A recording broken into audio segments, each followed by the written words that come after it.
안녕하세요. 오늘 NFT 세미나 진행을 맡은 디센터 김정우 기자입니다. 네, 본격적인 행사에 앞서서 잠시 디센터가 어떤 매체인지 먼저 소개를 드리려고 하는데요. 네, 디센터는 지난 2018년 창간한 서울경제신문 산하 블록체인 전문 매체입니다. 국내 블록체인 매체 가운데 가장 먼저 창간이 돼서 벌써 횟수로 6년째 면맹을 이어가고 있는데요. 오랜 기간 쌓아온 전문성을 바탕으로 블록체인 산업에 힘이 되기 위해서 현장에서 열심히 뛰고 있고요. 그리고 오늘과 같은 행사도 주기적으로 주최를 하면서 블록체인 산업 발전을 위해 또 토론회 장을 마련하고 있습니다. 네, 앞으로도 애정어린 시선으로 디센터의 행보를 지켜봐 주시면 감사하겠습니다. 네, 다음으로는 현재 세미나가 진행되고 있는 장소죠. 델리오 라운지를 운영하고 계시는 델리오에서 NFT 마켓 01 ETC에 대해서 소개를 하도록 하겠습니다. 안녕하세요. 반갑습니다. 저는 델리오의 부대표 김남석입니다. 이렇게 멋진 날 좋은 순간에 이렇게 귀한 분들을 모실 수 있는 장소를 저희가 제공할 수 있어서 무한 감사드리고요. 저희도 정말 영광입니다. 무엇보다 NFT에 관련된 세미나다 보니까 저희 회사에서 운영하고 있는 NFT 01 ETC라는 플랫폼에 대해서 여러분께 한번 간략하게 설명을 드리려고 합니다. 01 ETC가 어떤 뜻일까 되게 궁금하시죠? 컴퓨터 정보 처리 방식이 이진수로 운영이 됩니다. 0과 1로 운영이 돼서 저희는 0과 1 사이에서 발행된, 디지털에서 발행된 NFT를 의미를 하고요. 그리고 ETC는 무에서 유로 가는 과정을 의미합니다. 그래서 01 ETC란 뜻은 0과 1로 탄생한 NFT의 무한한 잠재력과 가치를 담는 플랫폼이란 뜻입니다. 즉, 우리가 단순히 NFT가 어떤 투자의 상품이라든지 자산의 역할을 넘어서 정말 수많은 가치가 있고 이게 정말 끝없이 발생할 수 있는 그 가치를 저희가 만들어간다는 뜻이고요. 저는 이렇게 다양한 협력사들을 가지고 있고요. 지금도 꾸준히 저희가 함께 비즈니스를 진행을 하고 있습니다. 그리고 저희 회사 자체가 가상자산 뱅크인 델리오다 보니까 그 이더리움 기반의 저희는 NFT 마켓플레이스를 운영하고 있고요. NFT 발행, 그리고 거래, 렌탈, 금융, 보상, 리워드 등에 대한 다양한 NFT 관련된 플랫폼들을 안에서 저희가 다양한 캠페인들을 진행하고 있습니다. 그리고 현재 진행되는 캠페인들이 여러 가지가 있습니다. 저희가 어떤 작품 공모전도 진행을 했었고요. 그리고 어떤 리미티드 에디션 NFT, 그리고 가장 최근에는 서울 디자인재단과 함께 DDP NFT 컬렉션, 그리고 또 공모전들을 진행을 했었고요. 현재 이제 디자인재단에 가시면 NFT 전시회, 뮤지엄도 저희가 함께 구성한 것들을 보실 수 있습니다. 그렇다면 이제 이런 고민이 많을 거예요. 저도 현재 이 01 ETC를 총괄하고 있는데 어떤 그 버블이 꺼졌다 어느 순간, 혹은 NFT 미래가 어떻게 될 것인가, 이런 궁금증이 되게 많을 거예요. 저 또한 우리의 비즈니스 모델을 향후에 어떻게 가져가야 될까에 대한 고민이 많은데요. 여전히 이 키워드가 이제 어떤 장기적인 저희 비전이 되지 않을까 싶습니다. 이제는 투기가 아니라 단순히 어떤 NFT를 발행했더니 뭐 100만 원이 됐다, 1000만 원이 됐다와 같은 투기성이 아니라 이제는 가치가 되는 어떤 유틸리티성의 NFT의 시대로 변모하고 있는 어떤 기로점에 저희는 처해 있고요. 그렇다면 01 ETC는 어떻게 가는 것이 과연 그의 가치일까로 봤을 때 저희가 가진 델리오라는 힘, 가치와 01 ETC가 합쳐지는 것이 과연 그 가치를 만드는 거라고 생각을 합니다. 델리오가 어떤 비즈니스를 하는지 라이트하게 말씀을 드리면요. 저희는 가상자산 밸류체인 상에서 웹3를 진행하고 있는 국내 유일의 가상자산 금융기업입니다. 금융 혹은 자산, 화폐라는 거는 시대가 변화에 따라서 진화하고 있다고 생각을 합니다. 그래서 과거에 우리가 쓰는 돈이 이제는 어떤 디지털 금융으로 바뀌고 있고 그게 화폐, 이더리움과 같은 자산으로 바뀌고 있는 것처럼 저희는 어떤 가상자산 안에서 스테이킹, 대출, 예치, 운용, 지갑 제공, NFT 등을 진행을 하고 있고요. 이것이 이제 01 ETC라는 NFT와 합쳐졌을 때 저희는 이런 비즈니스가 만들어질 거라고 생각을 합니다. 바로 NFT 금융 플랫폼입니다. 모두들 지갑 속에 90%, 마이너스 90% 이상 되는 알트코인을 가지고 있는 분들이 있죠. 그것처럼 NFT도 사실은 마이너스 정말 큰 규모의 좀 어떤 그 가치가 좀 떨어진 상태가 있는데 그걸 단순히 그냥 보관만 하는 게 아니라 그걸 가지고 저희가 다시 재평가를 하고 렌탈을 하고 혹은 대출을 하고 여러 가지로 활용을 할 수 있습니다. NFT가 자산이라고 저희가 부르는 것처럼 저희는 델리오라는 강점을 가지고 NFT가 자산으로서 금융화할 수 있도록, 그리고 그 가치가 단순히 어떤 시장의 버블이 올라가고 떨어지는 것에 구애받지 않고 금융 플랫폼으로서 그 가치를 발휘할 수 있는 시장을 만들고자 하는 것이 저희의 01 ETC의 목표입니다. 그래서 마지막으로 말씀드리면요. 0과 1로 탄생한 NFT의 무한한 잠재력이 금융을 만나서 그 가치가 발휘될 수 있도록 하는 것이 저희의 비즈니스 모델이고요. 저희는 이제 앞으로 시장이 좋아지든 혹은 나빠지든 그것에 구애받지 않고 단순히 투기성이 아니라 지금 내가 보유한 NFT가 더 가치 있게 재활용될 수 있고 더 가치 있게 탄생할 수 있게 만드는 것에 큰 목적을 가지고 있습니다. 네, 이상으로 저희 공유리티씨의 소개를 마치도록 하겠습니다. 감사합니다. 네, 감사합니다. 네, 이제 본격적으로 세미나를 시작하려고 하는데요. 일부 발표는 벨리곤 프로젝트를 담당하고 계시는 고봉진 롯데홈쇼핑 DT 부문 메타버스 셀장님께서 벨리곤 멤버십 NFT 혁신 사례에 대해 소개해 주시겠습니다. 네, 만나 뵈어서 반갑습니다. 롯데홈쇼핑 메타버스 셀의 고봉진이라고 합니다. 네, 발표 달리기에 앞서 제목을 혁신 사례라고 달았지만 혁신이라고 하기에는 여기에 계신 전문가분들에게 와닿지 않을 수 있어서 왜 시작하게 되었고 이를 통해 배운 점이 뭔지에 대해서 말씀드리려고 합니다. 저희가 진행하면서 중간중간에 퀴즈를 드릴 텐데 정답을 맞추시는 분에게는 소정의 벨리곤 굿즈를 드리겠습니다. 네, 혹시 벨리곤을 아시나요? 네. MZ세대 지원 상대로 시행한 사내벤처 프로그램을 통해 탄생한 벨리곰은 18년 8월 출생으로 나이는 4살입니다. 성격 유형 검사인 MBTI 다들 해보셨죠? 벨리곰 주변에 글자를 보시고 이 친구의 MBTI를 맞추시는 분께 서두에 말씀드린 벨리곰 굿즈를 드리겠습니다. 혹시 MBTI 한 글자가 틀렸습니다. 한 글자가 틀렸습니다. 한 글자. 네? 네, 정답입니다.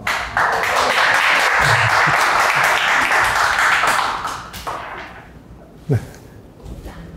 성격 유형은 활동가로 진정으로 자유로운 영혼이라고 할 수 있으며 외향적이고 솔직하며 개방적인 성격입니다. 더너리 비벨리. 벨리곰은 어린이가 흘린 풍선껌에서 탄생하였고 유령의 집에서 쫓겨나 행복을 주는 것을 즐거워하죠. 이처럼 일상 속에 웃음을 주는 곰이라는 세계관을 바탕으로 오프라인의 다양한 채널을 통해 소통하는 것이 다른 캐릭터들과의 차별점이라고 할 수 있습니다. 초대형 조형물 전시를 통해 입소문을 탄 벨리곰은 SNS에서 160만의 팬덤을 형성하여 인기를 끌고 있습니다. 팬덤이 형성되어 있는 벨리곰을 디지털 아트웍으로 만들어 판매하면 괜찮지 않을까 해서 준비를 시작했지만 22년 6월 크립토 윈터가 찾아오면서 NFT 거래량이 94% 감소되는 상황을 맞닥뜨리게 되었습니다. 이 상황을 타개할 수 있는 지속가능한 NFT 프로젝트, 즉 국내의 BIYC를 만들어 보자라고 생각하게 되었고 커뮤니티형 멤버십 NFT를 운영할 수 있는 파트너를 찾기 시작하였습니다.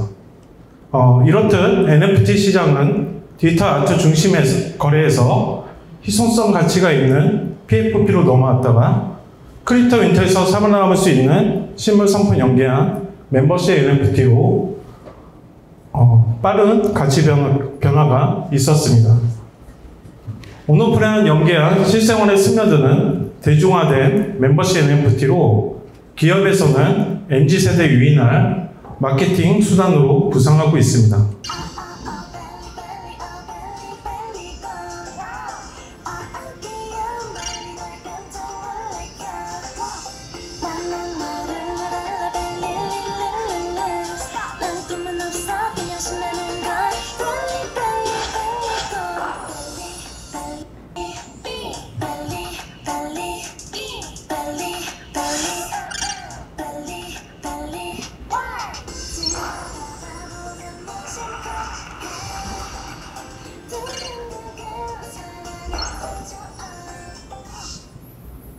네, 적절한 시기에 양사의 이해관계가 맞아떨어지는 파트너사인 FSN을 찾게 되었고 보신 바와 같이 선미한 클럽 파티에 벨리곰을 선보이게 되었습니다. 홈페이지와 디스코드 커뮤니티를 개설하자마자 4만 명이 모였고 벨리십 발표 이후에 미팅과 동시에 오픈런이 되었습니다. 대한민국 대표 캐릭터로 이슈업되어 있는 밸류곰 IP 콘텐츠와 NFT를 결합한 새로운 비즈니스 모델인 밸류곰 멤버십 NFT를 창출하게 되었습니다. 홀더에게 계열사의 다양한 경험을 제공하기 위해 열심히 설득하며 다녔고, 이를 통해 6개 등급별 혜택을 차등하여 제공할 수 있게 설계하였습니다.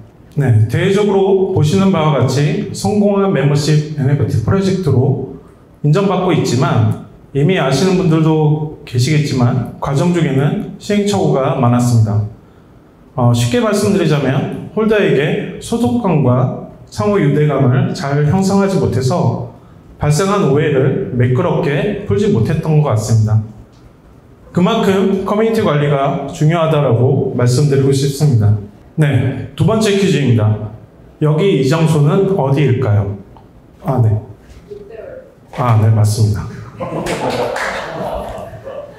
홀더에게 프라이빗 나이트 파티를 통해 밸류곰을 만날 수 있는 새로운 경험을 제공하기 위해서 롯데월드 실내를 대관하게 되었고, 어트랙션과 공연을 관람할 수 있게 기획하였습니다. 인파가 몰릴 것으로 예상하고 안전을 최우선하였고, 아쉬운 점은 있었지만 5,000명 참석하에 성황리에 마무리할 수 있었습니다. 그럼 잠시 익사이팅 밸리 파티 현장 영상을 감상하시겠습니다.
이처럼 NFT 커뮤니티 핵심은 프라이빗 파티에 있다고 생각합니다. NFT 주요 고객은 MZ세대로 어릴 적 할로윈 파티를 즐기며 파티 피플 세대이기 때문입니다. 프라이빗 파티는 로드맵 발표를 통해 공감대를 조성하고 가치 상승을 시킬 수 있고, 소속감을 증대시켜 커뮤니티의 몰입감을 증가시킬 수 있는 장이라고 할 수 있습니다. 이를 통해 직결된 팬덤은 NFT 로얄티를 상승시키는 효과가 될 것입니다. 멤버십 NFT 향후 계획입니다. 크레이틴 체인 기반한 현실 세계에 다양한 유틸리티를 제공하는 컨셉으로 시즌1을 성료하였다면, 시즌2는 폴리건 체인으로 전환하여 지속 가능성과 메타버스 세계에서 새로운 가치를 줄 수 있는 컨셉으로 진행하고 있습니다. 젤리 NFT를 만들어 커뮤니티 활동이 많은 홀더에게 보상이 될 수 있도록 체계를 구축하였고, 밸류곰 PFP를 보유하고 있는 홀더에게 스테이킹에 따라 보상이 되도록 하였습니다. 이는 디파이 개념으로 코인 예치 후 이익을 얻는 것입니다. 또한 젤리 마켓을 통해 실물 및 래플 상품을 구매할 수 있도록 하였고, 시장 상황을 면밀히 지켜본 뒤 6월 말에서 7월 초에 밸류곰을 레버리지 삼은 밸리 NFT를 민팅할 계획입니다. 여기서 세 번째 퀴즈입니다. 폴리곤으로 전환하는 대표적 이유가 무엇일까요? 네? 가스비. 네. 그것도 이유가 될 수 있습니다. 저희가 이제 클레이트는 이제 카카오 기반의 국내이죠. 폴리곤은 네, 맞습니다. 저희가 국내 멤버십 NFT 커뮤니티에서 글로벌로 도약해서 대형 프로젝트 제휴 통해서 밸류곰 홀더에게 더 좋은 가치를 제공해 줄 수 있어서입니다. 이를 실천하여 홀더와 지속적인 릴레이션십을 강화해 나갈 계획입니다. 벨리굿 멤버십 2.0은 국내를 넘어 글로벌 찐팬 커뮤니티로 만들기 위한 관계를 구축해 나갈 것이고, 웹 2.0을 벗어나 참여자가 중심이 되는 웹 3.0 시대로 도약하기 위한 발걸음이 되고자 합니다. 레슨 언제입니다. 첫 번째는 콘텐츠의 힘, 즉 IP 파워가 있어야 성공의 뒷받침이 될 것입니다. 홈쇼핑 업이 가지고 있는 한계를 극복하고자 하는 문제 해결 아이디어로 시작했지만 꼬리가 몸통을 흔드는 핵심 사업이 되고 있습니다. 두 번째는 소통의 중요성입니다. NFT 사업의 성공의 갈림길은 홀더와의 소통에 있다라고 해도 과언이 아닐 것입니다. 시즌1을 운영하면서 늦게 깨달았고 시즌2를 진행하고 있지만 늘 부족한 것 같습니다. 마지막으로는 지속 가능하게 설계하는 것입니다. 설계만 한다고 해서 되는 게 아니고 단기만 보고 달리는 게 아니라 장기적으로 보고 최선을 다해 실행하는 것입니다. 네, 이상으로 발표를 마치도록 하겠습니다. 네, 감사합니다. 네, 실장님 발표 너무 잘 들었습니다. 네, 다음으로는요, 게임 멘터와 NFT의 만남을 주제로 이종석 컴투스 플랫폼 NFT 사업 실장님께서 발표를 진행해 주시겠습니다. 안녕하십니까. 바쁘신 중에 시간 내주셔서 감사합니다. 귀하신 분들 모시고 저희 경험을 공유할 수 있게 돼서 저도 기쁘게 생각하고 있습니다. 다만 미리 사전에 디스클레이머라고 할까요? 공지를 해야 될 것 같습니다. 제가 드릴 내용은 이상과 현실 또는 희망과 절망이 막 교차하는 내용이에요. 왜냐면은 너무 과장하고 싶지도 않고 그렇다고 다 때려치세요 라고 할 얘기도 아니기 때문에 그 점을 감안하시고 들어주시면 좋겠습니다. 왜냐면 벨리꿈 같이 굉장히 잘된 프로젝트들이 있습니다. 근데 에버리지로 잘 되느냐가 중요하거든요. 그게 이제 산업이 또는 이 영역이 핫하다, 잘 됐다, 잘 되고 있다, 희망적이다라를 볼 수 있는데 잘 아시겠지만 지금 블록체인이 그렇지는 않습니다. 그렇지 않기 때문에 무엇이 문제고 어떤 실패들을 했었고 어떻게 다시 노력해 보려고 한다, 이런 메시지들을 드리게 될 것 같습니다. 컴투스는 아시는 분들 아시고 모르시는 분들도 있으시겠습니다만은 대한민국의 대표 게임 회사 중에 하나입니다. 제가 가장 큰 회사는 아니지만 대표 게임 회사 중에 하나이고요. 저희는 1990년대 후반, 2000년대 초반에 당시만 해도 피처폰 시절입니다. 그때 이제 피처폰 모바일 게임 전문 회사로 시작을 했습니다. 그래서 여기 계신 연령대가 있으신 분들은 이미 아실 수도 있을 것 같은데 놈이라는 게임도 있었고요. 붕어빵 타이쿤, 게임빌 프로야구 이런 게임들이 있었고요. 그런데 스마트폰으로 피처폰에서 스마트폰으로 넘어오는 시기가 있었어요. 2000년대 중후반이죠. 미국에서 아이폰이 나오고 아이폰이 아마 이제 우리나라에 본격적으로 들어오고 갤럭시도 나오고 이러던 시절이 2000년대 한 8, 9, 10년 정도라고 하면은 그때 가장 빠르게 두 가지를 했습니다. 저희가 첫 번째는 피처폰 시절부터 글로벌에 굉장히 열심히 진출을 했어요. 그러니까 보통은 파트너를 정해서 파트너한테 라이센스를 주거나 상품 같으면 총판에게 라이센스를 주거나 하는 식이 많았는데 직접 지사를 내고 사무실을 내서 영업을 했었고요. 그래서 글로벌하게 사업을 준비를 하고 있었고 그 시절부터 이미 마침 스마트폰, 아이폰으로 대표되는 스마트폰이 터졌을 때 저희가 가장 빠르게 대응을 한 회사 중에 하나였습니다. 그래서 그때 사실 캐시를 많이 벌었어요. 근데 그 캐시를 벌었다는 것보다 더 중요한 건 뭐냐면 플랫폼이 어떻게 변화하는지를 그때 경험을 했습니다. 저희가 잘했던 거는 초기에 글로벌에 빨리 나갔고요. 그리고 스마트폰이라는 새로운 플랫폼이 나올 때 거기에 가장 빠르게 적응한 또는 대응한 회사 중에 하나였습니다. 반대로 저희가 실패 또는 잘 못했던 것도 있습니다. 카카오 게임이 터졌던 게 한 2010년 전후였던 걸로 기억을 하는데요. 그때 저희는 대응을 늦게 했어요. 왜냐면 저희의 초점이 다른 데 있었거든요. 그때 이제 스마트폰 자체, 앱스토어, 구글 플레이 쪽에서 이미 저희가 포지셔닝을 잘 잡고 있었고 저희 스스로도 소셜 플랫폼을 만들려고 준비를 하던 시기였기 때문에 카카오의 탑승을 늦게 했습니다. 그래서 저희는 플랫폼 덕분에 잘된 케이스 또는 타이밍을 놓친 케이스도 있었기 때문에 플랫폼을 중요하게 생각하는 회사 중에 하나이고요. 나중에 다시 말씀드리겠습니다만 저희는 웹3도 굉장히 흥미로운 또는 가능성이 있는 플랫폼 중에 하나로 보고 접근을 하고 있습니다. 저희 대표 게임은 서머너즈 워라는 게임이에요. 그래서 3조 원이 넘죠. 지금 달러 가치가 올라서 3조 원이 넘는 누적 매출을 기록한 게임이고요. 대부분의 매출이 사실은 국외에서 나왔습니다. 그리고 지금도 여전히 100만 명이 넘는 유저들이 플레이를 하고 있고요. 100개가 넘는 국가에서 RPG 장르에서 1등을 했고 또 60개가 넘는 국가에서 모바일 게임 전체 장르 1위를 한 적이 있는 회사의 대표 게임이고요. 말씀드렸다시피 저희가 게임 회사로 출발을 했는데 최근 3, 4년 동안에는 저희가 컨텐츠라고 할 수 있는 게임도 컨텐츠지만 조금 더 영역을 넓힌 컨텐츠라는 영역에 투자를 많이 했습니다. 두 가지가 있습니다. 첫 번째는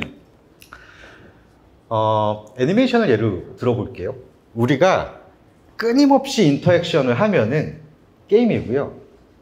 앉아서 플레이백 되는 거를 보기만 하면은 애니메이션이에요.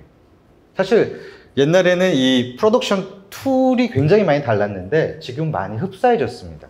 똑같진 않지만 굉장히 흡사해요. 그래서 애니메이션하고 게임은 사실상 이웃하는 영역이라고 볼 수도 있어요. 그런 점이 하나 있을까요? 가깝다라는 점이 하나가 있었고요. 두 번째는 아까 서두에 말씀드렸습니다만 컴투스가 글로벌하게 준비를 했고 또 스마트폰이라는 플랫폼이 생겼을 때 빠르게 대응을 해서 전 세계적으로 서비스를 했어요. 그런데 그 경험을 안고 컨텐츠를 보다 보니까 한 5, 6년 전을 생각하시면 됩니다. 넷플릭스가 이제 막 나오고 시작할 때 OTT 플랫폼들이 구독자를 하나 둘씩 넓혀갈 때 보니까 영화 드라마도 같은 길을 걸을 것 같다는 거죠. 국가별로 파트너 찾아서 배급하고 하는 식의 비즈니스가 아니라 플랫폼이랑 바로 딜해서 전 세계에 바로 배포가 되는 게임하고 똑같은 형태의 디스트리뷰션 채널화 플랫폼을 타교될 것 같고 그러면 영역도 가까운 데다가 유통 경험 또는 오퍼레이션 경험 마케팅 경험을 가지고 있는 컴투스가 시너지가 나겠다라고 생각을 해서 영화, 드라마, 웹툰, 웹소설, 애니메이션 등등에 투자를 하기 시작합니다. 굉장히 많이 투자를 했어요. 그래서 그 투자가 이런 배경에서 이루어졌던 거다라는 거를 말씀을 드리고요. 그래서 이제 IP들을 들고 있잖아요. 들게 됐어요. 이 IP들을 어떻게 쓸 거냐에 대한 고민을 하게 됩니다. 네, 이건 뭐 당연한 얘기입니다. 그래서 좋은 소스, 좋은 IP가 나오면은 사실 아주 옛날부터 있던 얘기죠. 원소스 멀티 유즈잖아요. 그거를 사실 뭐 말처럼 구현하기가 쉽진 않지만 한 IP를 가지고 인접한 장르에서 사실 다 묶어보면은 머천다이즈랑 공연 정도를 빼면은 전부 다 소프트한 영역입니다. 소프트한 영역이기 때문에 IP를 컨버전 시키기가 되게 쉬워요. 하드한 제품보다. 그래서 IP들을 여러 장르로 활용을 하겠다라는 거고요. 그러면 이제 이 유통 또는 서비스에서의 플랫폼 얘기를 다시 안 할 수가 없는데 그 점에 저희는 웹3를 그 여러 저희가 선택 가능한 플랫폼 중에 하나로 보고 있는데 유통 채널 관련해서 다 아시는 얘기지만 한 번 더 배경을 깔고 가면 온라인이 있고 오프라인, 소프트웨어는 온라인에서 보통 유통을 많이 합니다. 자체 유통과 외부 유통이 있습니다. 저희는 둘 다를 합니다. 저희가 직접 하는 영역이 있고요. 플랫폼을 통하는 건 어떻게 보면 외부 유통 중에 하나죠. 글로벌하게 계약을 할 뿐이지. 그리고 기존에 가지고 있던 플랫폼과 떠오르는 플랫폼들이 있어요.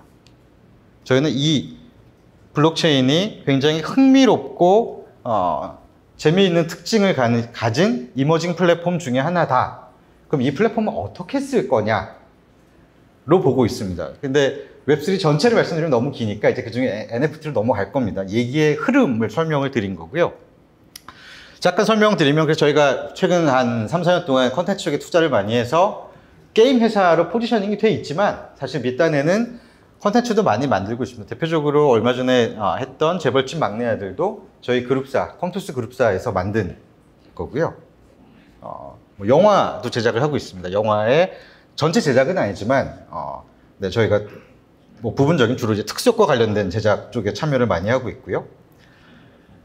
아까 말씀드린 재벌집 막내 아들 말고 요즘에 잘 나가는 뭐 고윤정 씨가 나오는 환혼이라던가 뭐 블랙의 신부라던가 그 외에 이제 방송국에서 저희가 이거는 사실 외주 제작에 가까운 것들이긴 하지만 여러 이제 프로덕션 제작 쪽에도 많이 저희가 사업을 벌리고 있고요. 그 외에 뭐 네, 뮤지컬도 하는 회사들이 있습니다.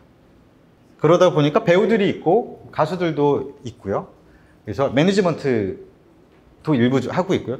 아까 말씀드린 그 소프트한 또는 컨텐츠라는 또는 K컬처라는 걸로 묶을 수 있는 것들을 계속 넓혀왔다 라는 얘기를 하고 있는 겁니다. 그리고 가수가 있다 보니까 콘서트도 직접 하고 있습니다. 콘서트를 하면은 콘서트 자체는 오프라인에서 하는 거지만 콘서트를 하면 영상이 남고요.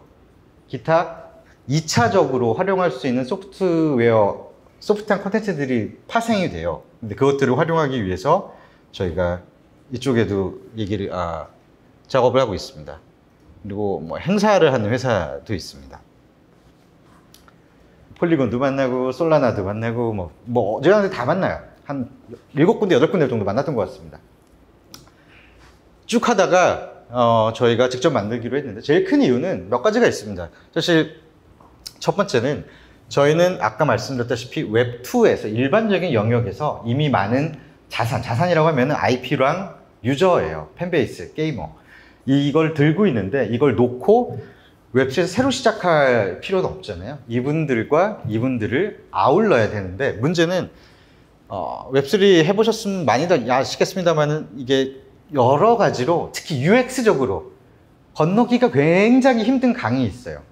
가스피 같은 거 일반적인 사람들이 이해를 못합니다.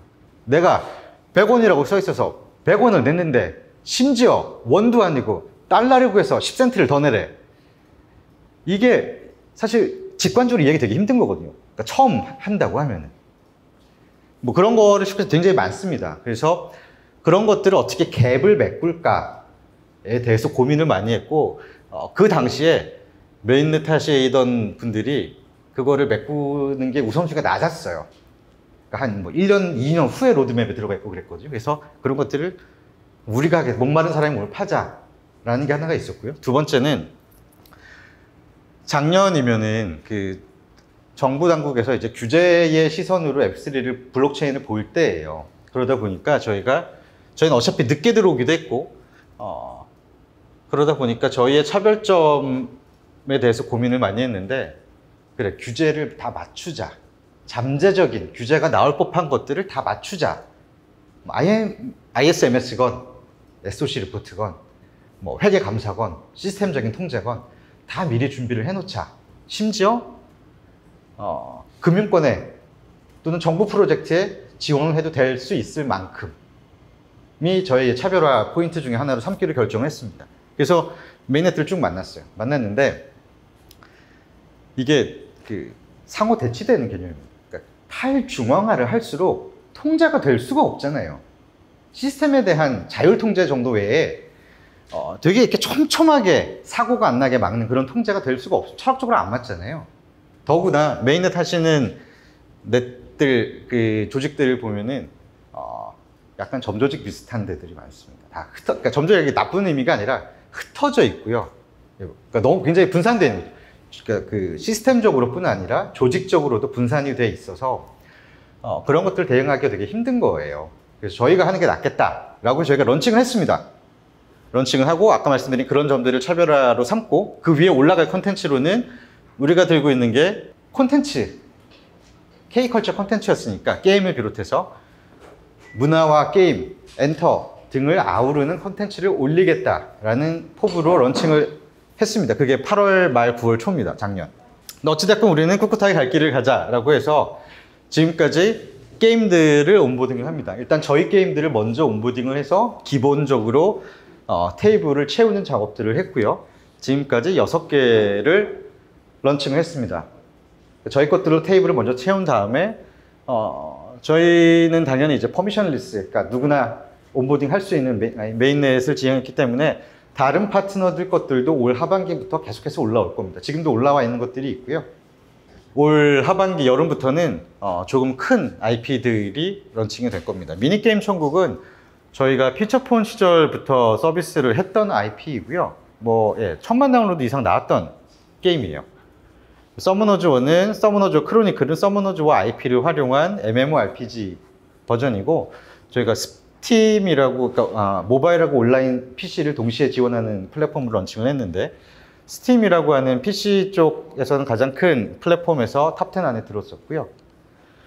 제노니아는 구게임빌, 지금 컴투스 홀딩스라는 회사가 가지고 있는 가장 큰 IP 중에 하나입니다. 이런 것들이 계속 올 하반기에 게임이 나올 예정이다. 그래서 자, 게임과 엔터테인먼트 그리고 메타버스를 중심으로 웹3 사업을 추진하기로 했었고 요것들이 역할들이 각각 있습니다. 게임은 사실은 코어한 유저들을 모으는 작업을 합니다. 그리고 게임이 NFT랑 사실 가장 매칭이 잘 됩니다. 그러니까 NFT를 디지털 아이템인데 가장 유틸리티가 높은 게 게임 아이템이거든요. 예를 들어서 우리가 축구 게임을 한다. 근데 손흥민 선수의 카드나 이강인 선수의 카드가 NFT로 나왔다. 그럼 그거 사서 게임에 넣어서 바로 쓰면 돼요. 뭐 갖고 있고 기대를 바라고 그건 좋은 얘기인데 그냥 그 전에 쓰면 돼요. 그러니까 투자 가치에 너무 함몰되지 않고 바로 즉자적인 사용 가치를 줄 수 있는 아이템으로서 가치가 있거든요. 그래서 자, 게임을 런칭해서 코어한 유저들을 모으고 토큰 이코노믹스를 보여주고요. 토큰 이코노믹스를 보여주기도 게임이 좋은 게 뭐냐면, 여러분들 게임 해보신 분들은 아시겠지만 게임은 그 자체의 이코노미가 돌아갑니다. 그러니까 금화라고 부르든 크리스탈이라고 부르든 뭐라고 부르든 간에 그 게임 안에서 쓰는 커런시를 사서 그걸로 게임을 하고 또 뭔가 게임을 하면서 내가 그걸 얻어내고 하는 그 이코노미 순환 시스템이 갖춰져 있기 때문에 토크노믹스를 보여주기에 또는 NFT를 보여주기에 가장 좋은 장르이고요. 또 엔터테인먼트는 팬베이스를 넓히는, 게임은 사실 깊이 들어간다면은 엔터테인먼트는 팬베이스를 넓히는 쪽에 충분히 할 만한 게 있겠다. 그리고 여러 가지 게임은 조금 예외적이지만 게임이 아닌 쪽의 엔터테인먼트라던가 다른 쪽에 나오는 NFT들도 저희가 메타버스를 개발하고 있는 게 있습니다. 컴투버스라고 하는 메타버스를 개발하고 있어요. 메타버스에서 사용처를 줄 수 있겠다. 나중에 다시 한번 드리겠지만 NFT가 어려워진 것 중에 하나는 사용처, 유틸리티에 대한 문제가 제일 큽니다. 우리가 상식적으로 생각을 해서 카카오 이모티콘을 사는 이유는 카카오에서 쓰려는 거잖아요. 내가 만족을 하던 남한테 보여주던 쓰려는 거잖아요. 카카오에서 쓸 수 없으면 이모티콘을 살 이유가 별로 없죠. 한번 사볼 수 있겠지만. 그래서 그걸 쓸 수 있는 메타버스는 메타버스 자체로서의 가치도 당연히 있지만 NFT를 여러 가지 NFT를 쓸 수 있는 장으로서도 기능을 할 수 있기 때문에 이렇게 이제 삼각꼭지를 만들었는데 하다 보니까 이제 문제가 계속 생깁니다. 지금 아직은 규제 또는 정책적으로 국내에서는 블록체인을 활용한 게임 서비스가 막혀 있어요. 저희는 오매불만 기다리고 있는데 일단 하나가 아직 막혀 있습니다. 메타버스가 원래는 올해 지금쯤 이제 오픈됐었어야 되는데 여차저차한 이유로 아직 오픈이 안 됐어요. 그러다 보니까 지금 이 삼각편대로 가야 되는 게 어려움이 있습니다. 그 와중에 크립토 인토라고 해서 블록체인 어렵죠. 계속 나쁜 소식이 나오죠. 그래서 희망을 갖고 시작했지만 지금 사실 쉽지는 않은 상황입니다. 엑스플라라는 메인넷, 아까 말씀드렸던 것에 다시 도식화입니다. 엑스플라라는 메인넷 위에서 컨텐츠들을 올릴 건데 저희가 원래 쭉 해왔던 게임이 있고요. 최근 열심히 해왔던, 그리고 팬베이스를 넓혀가, 사용자층을 넓혀가 엔터테인먼트가 있고요. 그리고 메타버스라는 곳에서 더 활용처를 크게 가져갈 수 있고 좋은 활용처를 줄 수가 있고 이렇게 잡고서 이제 NFT 마켓도 열었습니다. 저희 내부적으로는 목표가 그거였어요. 아까 웹2 유저를 데리고 같이 가고 싶다라고 말씀을 드렸잖아요. 그러다 보니까 블록체인을 몰라도 가입부터 구매까지 어려움이 없다기보다는 최소화한 또는 기존 쿠팡이든 네이버 쇼핑이든 웹2 일반적인 웹을 사용할 때와 가장 흡사한 UX를 구현을 하자였어요. 그래서 저희는 일반적인 웹3 프로세스는 지갑을 먼저 만들고 지갑을 갖다 붙여서 그 지갑을 여기서 만드는 게 아니라 외부 지갑을 보통 쓰고 외부 지갑을 불러와서 그 지갑으로 로그인을 하고 하는 형태잖아요. 근데 우리가 일반적인 웹2의 UX 프로세스는 그냥 아이디 패스워드잖아요. 약간 갭이 있는 거죠. 그래서 저희는 나름의 이제 중재안으로 페이스북이나 지메일 같은 소셜로 바로 가입을 하는 형태. 나중에 뭐 카카오나 네이버도 지원을 할 수 있겠죠. 하려고만 하면은. 그러니까 지금 아까 국내가 막혀 있다고 했는데 그런 것들이 해결이 된다고 하면. 네, 그래서 그런 식으로 소셜 로그인을 지원을 하자. 두 번째는 다 준비됐는데 물건을 살라니까 이더리움으로 사래. 나 이더리움이 없는데? 이더리움을 사는 방법은 또 거래소에 가야 됩니다. 가서 계정을 또 파야 돼요. 그러니까 이거 애초에 준비가 안 된 생초짜 유저라면 근데 이 사이트에 와서 가입하려고 했더니 지갑을 만들래. 지갑 만들어서 왔어요. 지갑 연결했어. 이제 뭐 보다가 살려고 했더니 이더리움으로 사래. 이더리움 없는데? 뭐 어디든 가야 됩니다. 어피트를 가서 어디든 가야 돼요. 또 계정을 틀어야 돼요. 심지어 계정 트는 게 또 쉽지도 않아요. 특정한 거래소는 특정한 은행이랑 매치가 돼 있잖아요. 그래서 쉽지도 않습니다. 그리고 만약에 이더리움이 여기서 파는 이더리움이 예를 들어서 5만 원어치의 이더리움 또는 5천 원어치 이더리움이라고 치면은 이더리움을 보통 5천 원어치 단위로 딱 짜게서 팔지가 않잖아요. 그래서 배보다 큰 배꼽이 생길 수도 있습니다. 경우에 따라서는 10만 단위로 사야 될 수도 있거든요. 어떤 경우에는. 그리고 가스비를 그리고 와서 살려고 했더니 가스비가 없네. 또 갔다 또 와야 돼요. 그런 프로세스들을 줄이고자 가장 쉽게 신용카드로 결제를 하게 하자. 신용카드 결제를 도입을 합니다. 뭐 당연하지만 이제 다국어를 지원을 합니다. 그렇게 해서 런칭을 했고요. 이걸 그래서 이제 어떻게 쓸 거냐? 아까 말씀드린 삼각편대 형태로 쓰려고 당연히 했었고요. 그러니까 저희가 들고 있는 게임이나 다른 포트폴리오들이 있잖아요. 이제 그것들과 맞춰서 새로운 유저의 획득, 뭐 UA라고 보통 많이 하죠. 게임 쪽에서는. 예를 들어서 게임 같으면 사전 등록을 하면 NFT를 줄게. 인 거죠. 그리고 소프트웨어, 그러니까 게임 쪽에서는 보통 이제 유저 리텐션도 되게 중요한 지표 중에 하나로, 다른 곳에서도 그렇겠지만, 다른 곳에서는 보통 이제 인게이지먼트라는 말을 더 많이 쓰시긴 하죠. 그러니까 유저를 계속 리테인하고 인게이지 시키는 방법 중에 하나로 NFT를 쓸 수 있겠다라는 생각이 들었어요. 예를 들어서 게임은 플레이하면 할수록 보상이 곱하기, 그러니까 약간 로그 함수라기보다는 뭐 지수 함수 비슷하게 늘어나게끔 만들고요. 가지고 있으면 더 좋은 게 생기고, 내가 이걸 첫 번째 걸 가지고 있으면 두 번째 거를 더 빨리 또는 더 싸게 또는 더 많이 살 수 있는 권리를 준다던가 하는 식으로 할 수도 있고요.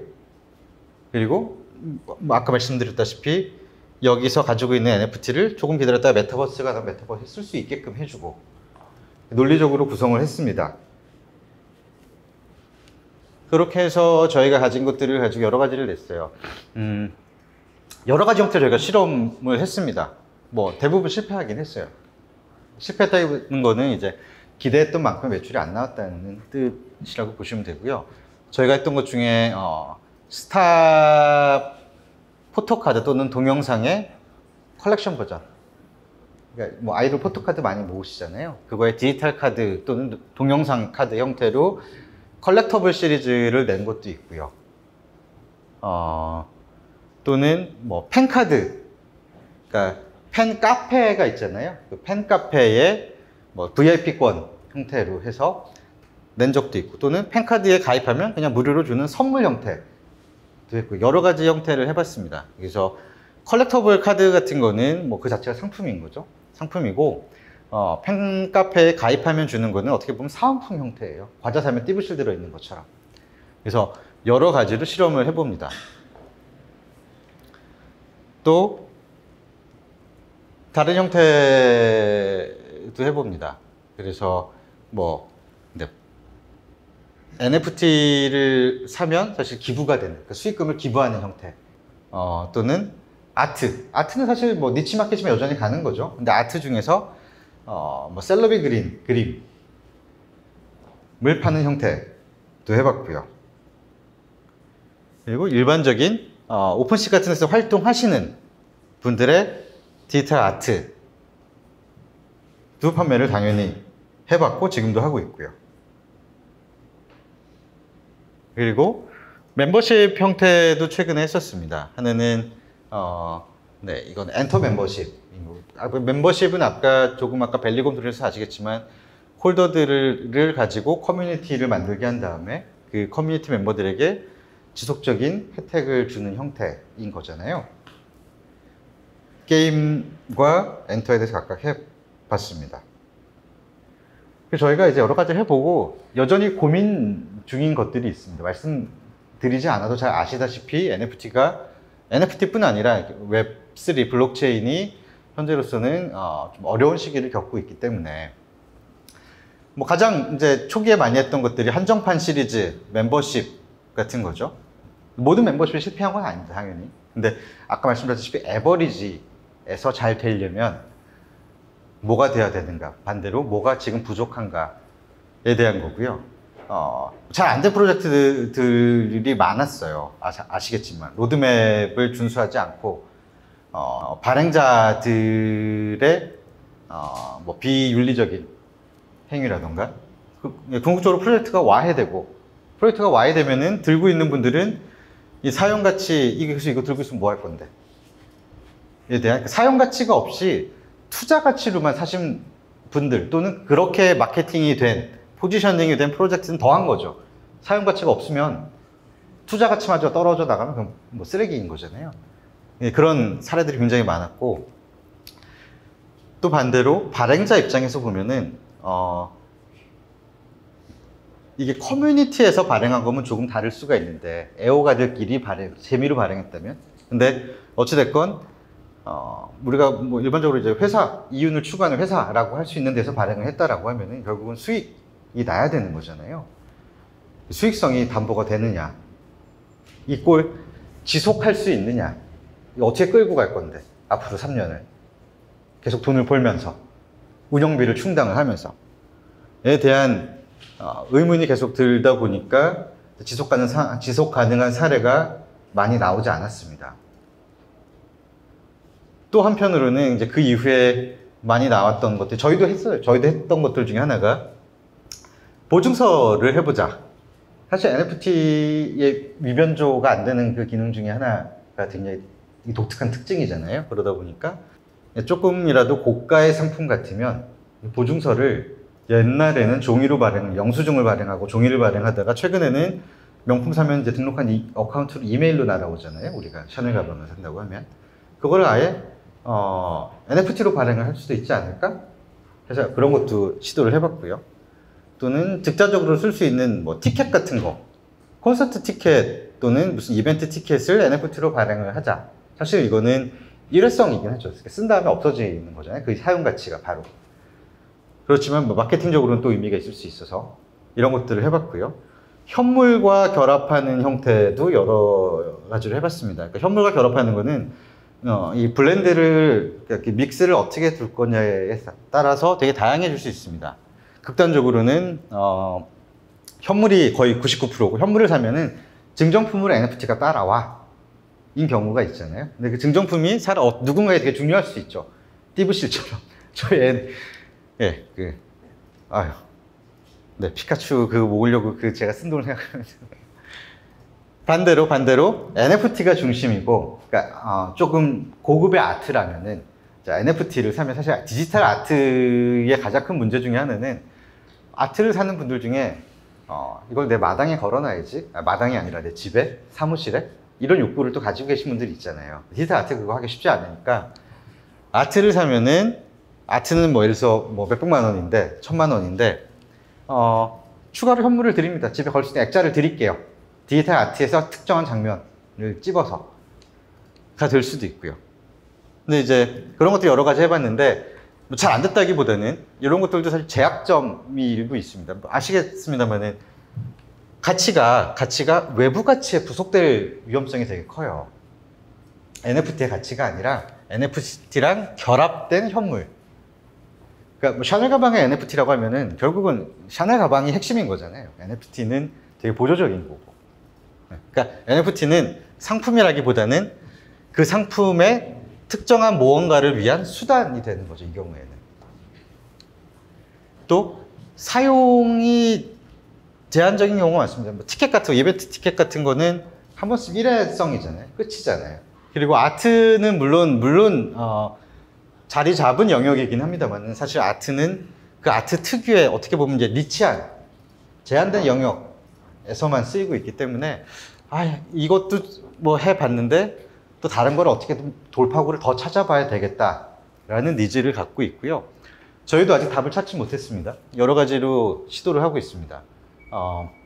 아까 NFT가 불변, 위변조를 할 수 없는 특성을 가지고 있다고 말씀드렸는데 저희가 요즘에 주목하는 거는 사실은 변하는 다이내믹한 또는 유저블한 쓸 수 있는 NFT입니다. 그러니까 이런 거죠.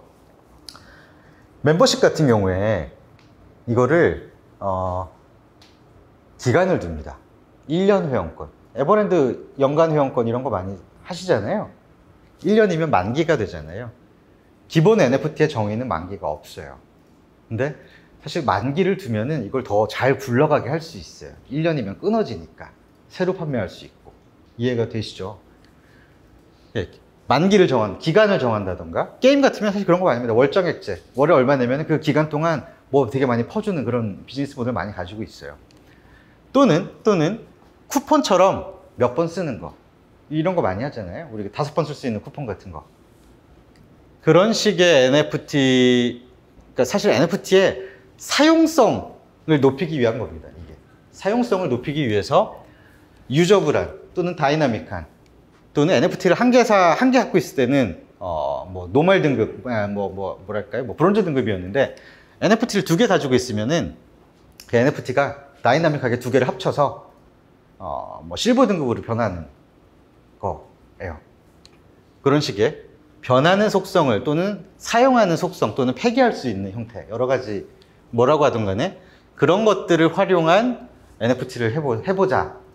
근데 그거를 어떻게 무엇이랑 묶어서 상품화하는 게 가장 좋은지는 여전히 고민 중입니다. 몇 개 이제 후보가 있어요. 지금 상품화 준비 중인 것도 있는데 아직 저희가 이제 발매를 안 했기 때문에 고민 중이다라고만 말씀을 드리고요. 그리고 아마 내년 정도에 들어보셨을 것 같으면 STO 같은 경우는 이제 토큰 증권이잖아요. 토큰 증권은 NFT가 조금 더 붙어서 많이 쓰일 수가 있습니다. 그러니까 이런 거죠. 프로젝트 파이낸싱이라고 이해를 하시면 똑같진 않더라도 가장 이해가 쉬우실 텐데요. 증권은 이제 회사의 존속 가치에 대한 존속 가치를 현재 가치로 나눈 다음에 그거를 나눈 거잖아요. 증권이라는 게. 근데 프로젝트는 회사가 아니라 특정한 프로젝트 단위로 나눈 파이낸싱이라고 이해하시면 될 것 같고요. 이 경우에 사실은 프로젝트 파이낸싱에서 가장 사람들이 기본적으로 보는 거 은행의 정기적금처럼 이율을 보겠죠. 이율을 보는데 소프트한 컨텐츠는 이율을 낮추고 대신 플러스 알파를 줄 수가 있습니다. 그러니까 기본적으로 시장에서 5%는 줘야지 발행 가능한 파이낸싱일 때 팬베이스가 많은 특정한 아이돌의 콘서트 하려면 기본적으로 돈을 갖고 시작해야 되잖아요. 예약도 해야 되고 모두 해야 되고 그러니까 10억 내가 펀드레이징을 해야 되겠다. 근데 이자는 1%만 줄 거야. 대신 티켓을 줄게. 또는 얼마를 투자한 사람은 백스테이지에서 콘서트 끝나고 사진을 찍게 해줄게. 출연진들하고. 뭐 이런 식으로. 자금 조달 비용을 훨씬 낮출 수 있는 거잖아요. 소프트웨어는 그 팬덤의 파워를 이용을 해서, IP의 파워를 이용을 해서. 그래서 그런 거에는 NFT를 조금 더 다양하게 쓸 수 있습니다. 그런 것들에 대한 고민을 하고 있고요.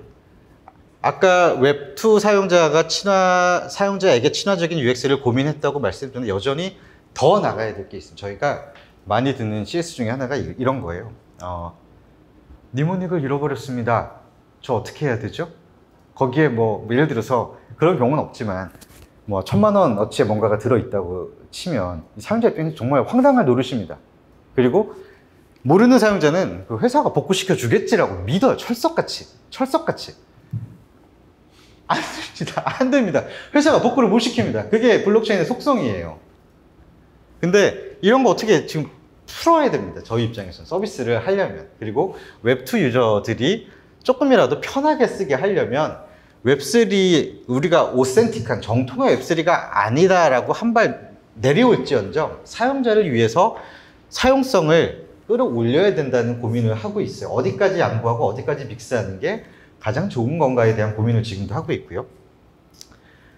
그리고 NFT 같은 경우에는 이제 명확한 목적이 있어야 될 것 같아요. 여러 가지 사용 예를 저희가 시험을 해봤다고 했잖아요. 마케팅용으로 쓸 거면 뭐 사은품 형태로 쓸 수 있으면 사실은 현물 굿즈보다는 디지털 굿즈가 원가가 훨씬 적기 때문에 더 유용한 건 맞아요. 그럼 이 경우에는 사실은 적은 원가로 바이럴을 내겠다가 이제 목표여야 되겠죠. 또는 뭐 사용성을 주겠다. 이걸 쓰게 하겠다. 라면 사용성, 사용 가치에 대한 소위 말하는 밸류 프로포지션, 이거 사서 뭐 할 건데 카카오톡 같은 아까 말씀드렸듯이 카카오톡 이모티콘을 카카오에서 쓰는 것처럼 그거에 대한 고민을 계속 해야 되겠다라는 게 있고요. 그러다 보니까 저희는 메타버스가 아직 안 나왔지만 쓸 수 있는 디지털 앱이랑 페어가 돼야 되겠다. 결국은 아까 말씀드린 돌아가서 게임과 게임 NFT의 관계처럼 쓸 수 있는 그냥 형식적으로 쓰는 게 아니라 실제로 사용자가 재미를 느끼면서 쓸 수 있는 앱과 페어가 되는 NFT가 필요하다. 뭐 같은 얘기입니다. 유틸리티도. 그리고 저희 생각에는 유저 참여의 수단 또는 양방향 소통이 당연히 중요하거든요. 블록체인의 철학이 그거잖아요. 으로 쓸 수가 있다. 블록체인에서 투표 기능이 있고 보통 이제 뭐 그 노드 밸리데이터들이 큰 투표를 하는데 일반적인 사용자들도 언제든지 투표를 할 수 있게끔 NFT를 가지고 보통 이제 밸리데이터들은 토큰을 일정 수준 이상 가지고 있으면은 그걸 가지고 노드를 운영하고 투표를 하고 하는 건데 조금 더 하위에서는 NFT를 가지고 있고 조금 더 작은 주제에 대해서 투표를 하게 하자. 그러면 쓸 수 있는 게 조금 더 넓어집니다. 예를 들어서 우리가 일반적인 그 방송 콘텐츠에서도 양방향 소통이나 유저 참여는 계속 높아져 왔잖아요. 제가 어릴 때는 라디오에 엽서를 많이 보내던 시절입니다. 제가 한 50 정도 되는데요. 예쁜 엽서도 뭐 이런 것도 하고 그랬어요. 그러다가 한 90년대 언제부터는 이제 전화 참여를 하기 시작합니다. 생방송에 유저가 전화를 거는 뭐 게임 같은 몇 개 있었어요. 그러다가 비슷한 시기에 ARS가 나옵니다. ARS는 지금도 많이 쓰잖아요. 뭐 1000원의 기부 뭐 이런 거 하는 것처럼 또는 유저 투표할 때도 많이 쓰고요. 그래서 조금 더 빠른 시간, 그러니까 더 실시간에 가깝게 그리고 더 많은 사람들이 참여를 할 수 있게끔 하는 게 미디어의 발전 방향 중에 하나였고요. 여기에도 블록체인의 투표 기능 같은 것들을 적절히 쓸 수 있겠다. NFT랑 묶을 수도 있겠다. ARS 대신 앱에서 바로 투표할 수 있잖아요. 그 기록은 블록체인의 속성상 투명하기도 하고 위변조가 안 되기 때문에 한번 기록된 거는. 그래서 뭐 무슨 그 투표 부정 뭐 이런 거에 대한 소지도 훨씬 적기 때문에 그런 면에서 더 블록체인의 가치를 어필할 수 있겠다. 뭐 그런 고민들을 하고 있습니다. 그래서 저희가 정답을 찾아낸 건 아니지만 이런 것들을 해봤고 이런 문제점 또는 한계를 겪어서 지금은 이제 이런 것들을 고민하고 여전히 가장 좋은 사례를 찾아가는 과정에 있다로 발표를 마무리하겠습니다. 감사합니다. 네, 이상으로 1, 2부 발표가 모두 마무리가 됐는데요. 이상으로 세미나 마치도록 할 거고요. 이후로는 이제 30분 동안 네트워킹 시간을 가질 거예요. 그래서 자유롭게 인사 나누시고 30분 후에 장내 정리되기 전까지 여기 인사 나누시면 될 것 같습니다. 네, 이상 NFT 세미나였습니다.